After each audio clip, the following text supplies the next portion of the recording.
बात करते थे तो वो सुन लेते थे कि बात क्या कर रहे हैं। कोई जीव जंतु आपस में बात करते थे तो केकई नरेश को मालूम पड़ जाता था कि बात क्या कर रहे हैं। ये वर केकई नरेश को था, और केकई नरेश को वर के साथ में एक और वचन था, केकई नरेश तुम पक्षियों की बात सुन लोगे, तुम पशुओं की बात सुन लोगे, तुम जीव जंतु की बात सुन लोगे, पर तुमने अगर किसी को बता दिया कि ये पक्षी आपस में क्या बात कर रहे हैं, उसी दिन तुम्हारे प्राण छूट जाए, उस दिन तुम मर जाओगे, तुम्हारे प्राण चले जाएंगे। केकई नरेश ने वचन दे दिया कि मैं इस बात को किसी को नहीं बताऊंगा। केकई नरेश आराम से रहने लगे। समय बीत गया। एक दिन अपनी पत्नी के साथ में केकई नरेश माता केकई की माता के साथ में केकई नरेश अपनी पत्नी के साथ में भ्रमण को चले, और दो पक्षी आपस में बात कर रहे थे और केकई नरेश उनको सुनकर हंस दिया। तो केकई की माता ने उनसे कहा, आप क्यों हंसे? पति ने कहा, ये दोनों पक्षियों की बात सुनकर हंसा। तुम बात जानते हो? हाँ। मुझे बताओ कि आखिर हंसे क्यों? केकई नरेश ने कहा, मैं बता नहीं सकता, अगर मैंने तुझे बता दिया तो मैं अभी के अभी मर जाऊंगा। पत्नी कहती है, भले अब भी मर जाओ, पर तुम मुझे बताओ कि तुम हंसे क्यों, क्या बात करी पक्षियों ने? तो केकई नरेश ने बहुत समझाया अपनी पत्नी को कि मैं बताऊंगा और मर जाऊंगा, पर केकई नरेश की पत्नी ने जिद पकड़ ली कि भले मर जाओ पर तुम मुझे बताओ।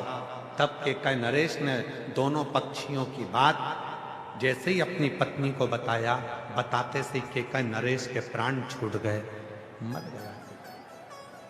मंथरा जानती थी माता पिता के संस्कार एक ऐसे संस्कार होते हैं जो जीवन में हमेशा अपने भीतर रहते हैं। इसलिए मंथरा आएगी, तुम्हारे को भड़काने का प्रयास करेगी। बहू तुम्हारी गलत है, सास तुम्हारी गलत है, बेटा ऐसा है, बड़े बेटे ने ऐसा कर दिया, छोटे बेटे ने ऐसा कर दिया, उसने वैसा कर दिया, उसने वैसा कर दिया। ये मंथरा धीरे धीरे धीरे धीरे स्लो पॉइजन तुम्हारे कानों में देना प्रारंभ करेगी। और याद रखना, ये तुमने जो अगर मंथरा की बात को सुन लिया तो तुम्हारा घर टूट गया, फिर वो घर संभल नहीं पाया, फिर टूट कर ही रहता, टूट ही। अब कई लोग कहते हैं, गुरुजी मान लो कोई ने अगर हमारे कानों में आकर कुछ कह दिया और हमने सुन लिया और सुनकर हमारा घर टूट गया, तो उस घर को वापिस जोड़ना है तो क्या करना पड़ेगा? तो कितनी सुंदर बात कही है, लोहे को काटने के लिए लोहे का प्रयोग करना पड़ता, रोग को मिटाने के लिए दवाइयों का प्रयोग करना पड़ता। उसी तरह अगर तुम्हारा घर दूसरों के सुनने से बिगड़ा है तो तुम्हारा घर शिव महापुराण की कथा सुनने से सुधरना प्रारंभ हो जाए। सुनने से बिगड़ा, यदि घर सुनने से बिगड़ा है तो सुनने से ही सुधरेगा। दूसरे का कहना सुना, घर बिगड़ा। अब शिव पुराण सुनो, घर सुधरेगा, घर सुधरेगा। और ये बात केवल सहजता वाली विषय नहीं है कि रामचरितमानस शिव महापुराण में जब भगवान शंकर का विवाह माता पार्वती जी के साथ हो रहा था, हिमालय राज ने पूरा साज सजाया था, बहुत सारे कलश लगाए थे, तोरण द्वार लगाए थे, मंडप लगाए थे, पूरा साज सजा हुआ था, पूरा संपूर्ण साज। शिव जी का विवाह पार्वती के साथ।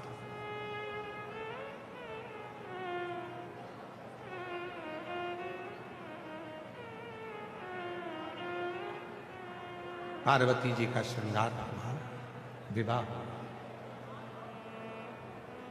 दूल्हा बनकर भगवान शिव आ भी गए।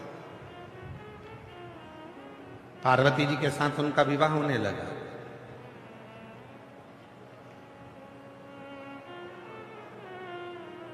हम आपसे पूछते हैं, शादी के समय पर जितनी लड़की खुश दिखती है उतना लड़का खुश नहीं दिखता। तुम पूरी दुनिया के दूल्हा और दुल्हन को देख लेना, और बल्कि स्टेज पर अगर लड़की ज्यादा खुश दिखती है तो पति का मुंह देखकर बेचारी वो भी मुसद्दी लाल हो जाती है, एकदम चुप। ज्यादा हंसूंगी, मुस्कुराऊंगी, अपनी बहनों से बात करूंगी, सहेलियों से बात करूंगी, इनका मुंह मेंढक की तरह लटका हुआ है तो मुझे भी ऐसे ही करना पड़े बोलती। चेहरा उतरा है।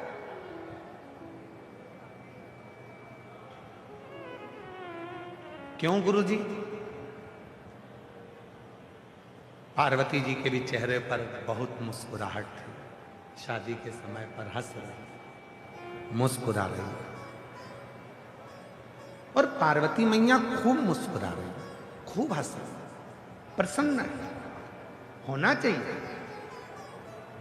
जिंदगी के ये जितने 16 संस्कार हैं, जीवन के जितने 16 संस्कार हैं, इन 16 संस्कार में आपके चेहरे पर प्रसन्नता होना चाहिए, मुस्कुराहट होना चाहिए। और यहां तक शिवपुराण कहती है कि आखिरी का जो संस्कार है ना, अंतिम संस्कार, शिवपुराण कहती है उसमें भी आपके चेहरे पर मृत्यु की सैया पर भी अगर आपके प्राण छूट रहे हैं तो मृत्यु की सैया पर भी आपके प्रसन्नता होना चाहिए कि अब उस अभी तक संसार से मिला था, अब जा रहा हूं उस परमात्मा से मिलने के लिए। ये मेरे चेहरे की प्रसन्नता है, प्रसन्न।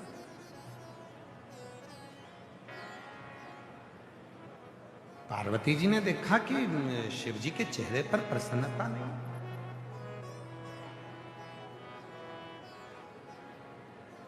क्या बात है? एकदम जैसे शंकर भगवान पहले थे वैसे ही आज नजर आ रहे हैं, कोई अंतर ही नहीं दिख रहा। विवाह में तो खुश होना चाहिए, पर इनके चेहरे पर तो कोई प्रसन्नता दिख ही नहीं रही। बात क्या?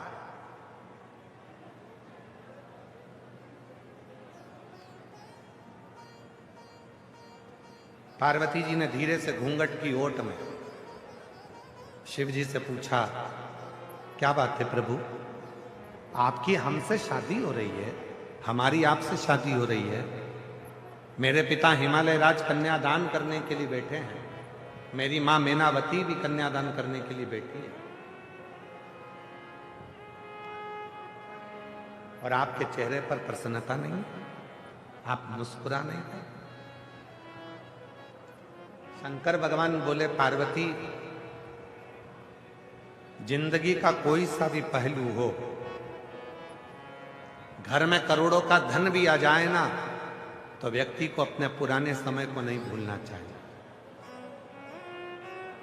और जिंदगी में कितना भी दुख आ जाए, व्यक्ति को अपने पुराने स्मरण को नहीं भूलना चाहिए। सम रहे, सम सम रहे, हाँ सम। मैं समझी नहीं। शिवजी ने कहा, पार्वती,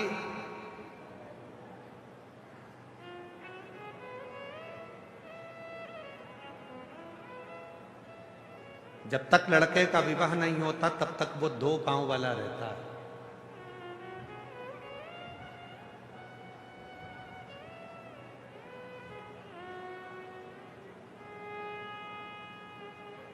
दो पांव का रहता है, कहीं पर भी जाता है, कहीं पर भी आता है, मानव का जीवन जीता है, खाता है, पीता है, रहता है। शादी हो गई, उसके साथ में 2 पांव और जुड़ गए। अभी तक वो मानव था, अब 4 पांव वाला हो गया, मतलब वो पशु हो गया। कितने पांव का हो गया? जम के बोलो। जिसके साथ वो फेरे ले रहा है, 2 पांव उसके हैं, 2 पांव पीछे पीछे जो चल रही है उसके हैं। अब वो 4 पांव का हो गया, पशु हो गया। पशु का मतलब है अब उसके ऊपर भार आ गया, बोझा आ गया। गधे जैसा अब उसको बोझ ढोना ही ढोना है। पूरे परिवार को लेकर चलना है, सबको लेकर चलना है, अब उसके ऊपर भार आ गया।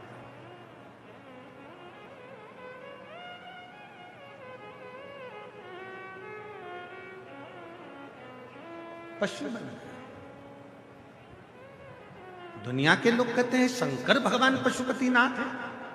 शिव महापुराण में भगवान शंकर के विवाह का प्रसंग कह रहा है कि भगवान शंकर पार्वती जी से कहते हैं कि केवल मैं अकेला पशुपतिनाथ नहीं हूं। जिस लड़के की शादी होती है और वो अपनी पत्नी के साथ जब 7 फेरे लेता है तो वो भी पशुपतिनाथ बन जाता है, वो भी पशुपतिनाथ। मतलब अब तेरे ऊपर भी भार आ गया। अभी तक 2 चरण थे, अब 4 चरण आ गए। अभी तक 2 पांव थे, अब 4 पांव आ गए। जब 4 पांव आ जाए तो समझ लेना कि बोझा ढोना चालू करना है, सबका वजन ढोना है। ससुराल वालों को भी झेलो और अपने परिवार वालों को भी झेलो। वो कुछ बोले उनको भी झेलो, वो कुछ बोले उनको भी झेलो। सारे रिश्ते नाते कुटुंब कबीला सब बोझा कंधे पर आ जाता। तो इतनी सी बात पे डर रहे हो?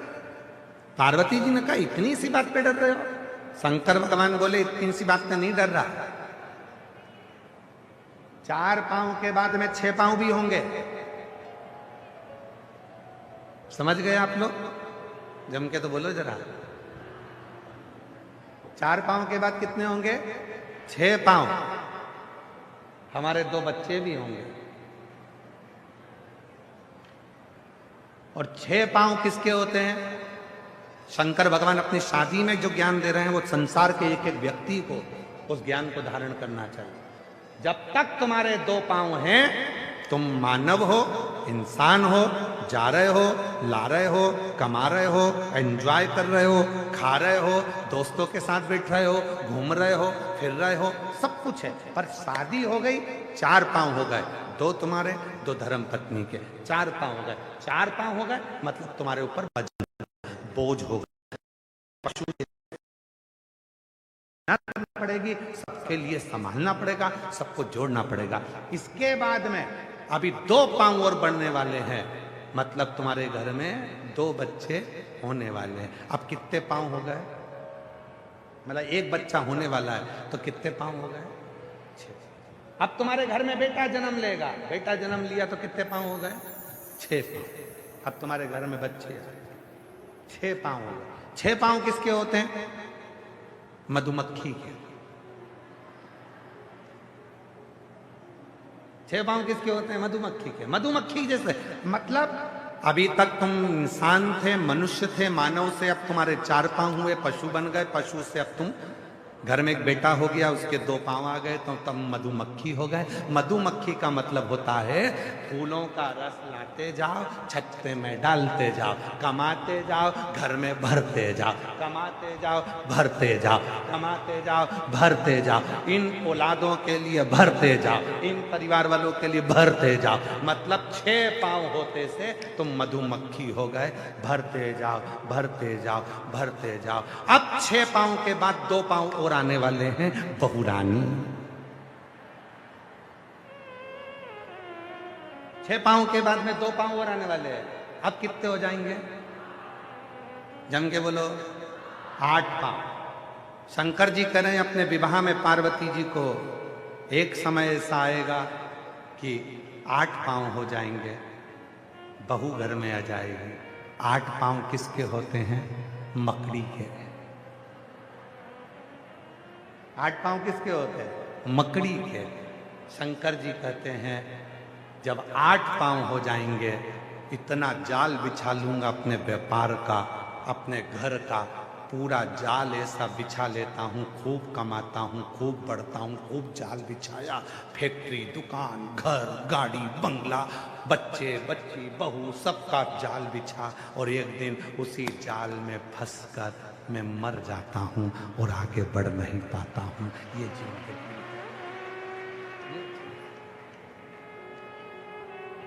अब बता पार्वती, शादी में मुस्कुराऊं कि एक जैसा रहे? अब बोलो बोलो। मुस्कुराऊं? वजन बड़ा, वजन। परिवार बड़ा तो कमा कमा कर लाना पड़ेगा, देना पड़ेगा। इसलिए शिव जी की कथा कहती है शंकर भगवान सम है, इसलिए उनका नाम है समेश्वर महादेव। शिव सम समेश्वर एक जैसे रहते हैं, कोई मन में विचार नहीं, कोई मन में सोच नहीं, कोई मन में विचार नहीं इस तरह का कि मुझे क्या मिले। फिर वो किसी ने एक बहुत सुंदर बात कही कि 4 दिन की चांदनी फिर अंधेरी, फिर वही। दूल्हों को देखो, शादी में जो दूल्हा सबसे ज्यादा नाचता है, बाद में पानी की बाल्टी और दूध की थैली वही खरीदने जाता है।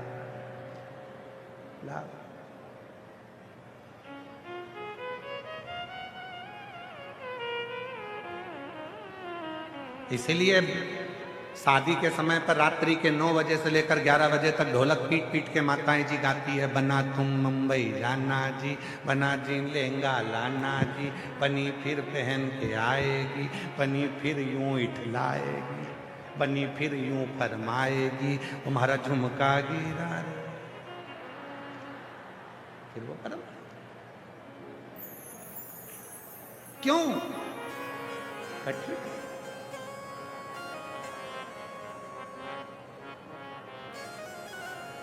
अच्छा, प्रसन्नता किसको हो? प्रसन्नता किसको हो? जिसका पहला ब्याह हो रहा हो।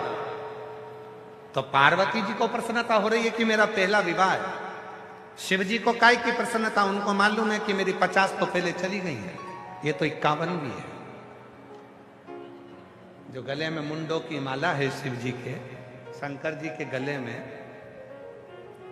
2 मुंड माला होती है। कभी आप लोग महाकाल राजा का दर्शन करेंगे, विश्वनाथ जी का दर्शन करेंगे तो 2 मुंडमाला मेरे शंकर भगवान को पहनाई जाती है। एक मुंडमाला में गले में हड्डियों की मुंडमाला होती है, खोपड़ी खोपड़ी, आप लोगों ने दर्शन करा हो। दूसरी मुंडमाला में मुंडों में मूंछ होती है, जो मुंड है उसके अंदर मूंछ होती है। 2 मुंडमाला भगवान शंकर के गले में होती है। एक हड्डियों की, वो हड्डियों की जो मुंडमाला होती है वो पार्वती जी जो पूर्व में अपने शरीर को त्याग चुकी थी 50 बार, उनकी वो मुंडों की माला शिव धारण करते हैं। सती, गौरा, उमा, कात्यायनी, कुष्मांडा, स्कंदा, बगला, मातंगी, धूमा, ऐसी माता पार्वती जी के जो स्वरूप पहले हो चुके हैं उसकी। कमला, मातंगी,